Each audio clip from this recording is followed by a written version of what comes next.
Yo, what's up? What's up mga homes? So mga homes no, ngayong araw, ito naman ang gagawin natin. Gagawin natin tong itong adventure bike ng Aprilia. Coponord. Yan siya. So marami tayong gagawin ngayon dito. Magpo-full service tayo nito.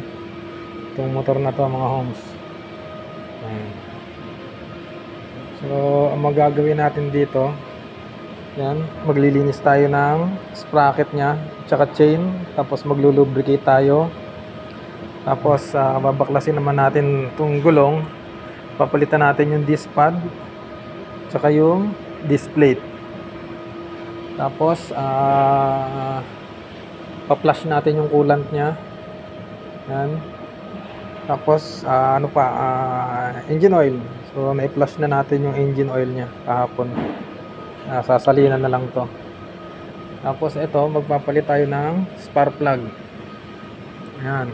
Bali, 4 ang spark plug na ito. Sa dito, tsaka sa dito. Ayan, dyan ang spark plug nya.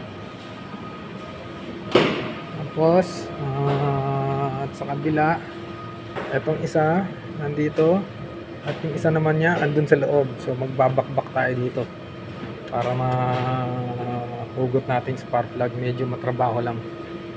Tapos charging system nya, hindi na siya nagcha-charge. So stator, regulator, magpapalit tayo niyan. So andito yung yung mga piyesa niya, no. Ayan. Spark plug nya. Ito, brake pad, air filter, ito yung display. Tapos ito nagpalit na rin tayo nito, itong lever guard nya. Ayan. Tapos flashing din tayo ng ito yung mga brake fluid nya. Ayan, brake fluid.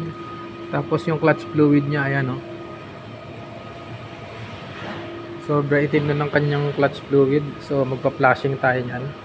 Tapos air filter, palit din tayo ng air filter. Yan yung mga gagawin natin ngayon. Medyo madami-dami yan.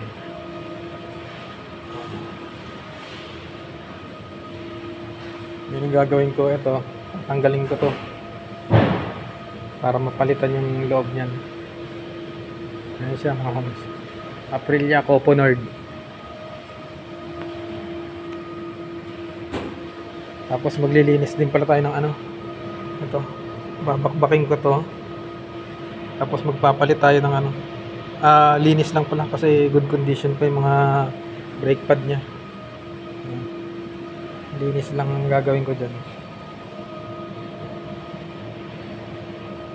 Nakapagpalit na rin tayo ng oil filter. Sasalinan na lang to ng langis mga homes, pero buksan ko muna yung kabila doon. Ayan, pag naikabit ko na, isalpa ko na siya dito, saka ako sasali ng langis. Ayan siya mga homes. So ayan mga homes, update ko na lang kayo pag natapos na yung ginagawa natin. Salamat sa inyo mga homes. God bless.